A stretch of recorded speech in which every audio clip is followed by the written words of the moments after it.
শপিস্টিকে আপনাকে স্বাগতম। আজ আমরা দেখব কিভাবে ব্যালেন্স শিট মডিউল আপনার আর্থিক অবস্থা স্পষ্টভাবে উপস্থাপন করবে।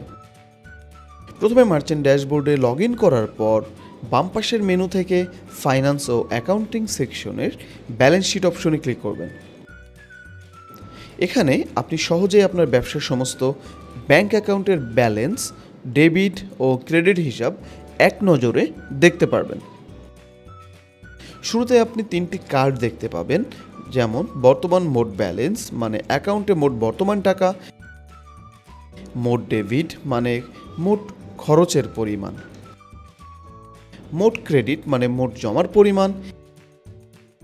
টেবিলে আপনি যেসব তথ্য দেখতে পারবেন সেটা হচ্ছে শুরুর তারিখ, অ্যাকাউন্ট এবং account number, debit, credit, opening balance এবং বর্তমান ব্যালেন্স। এই মডিউলের মাধ্যমে আপনার ব্যবসার সমস্ত আর্থিক লেনদেন আপনি সহজ, দ্রুত ও স্বচ্ছভাবে ট্র্যাক করতে পারবেন। যদি আরও কোনো সহায়তার দরকার হয় আমাদের হেল্প সেন্টারে যোগাযোগ করুন, আমরা সবসময় আপনার পাশে আছি।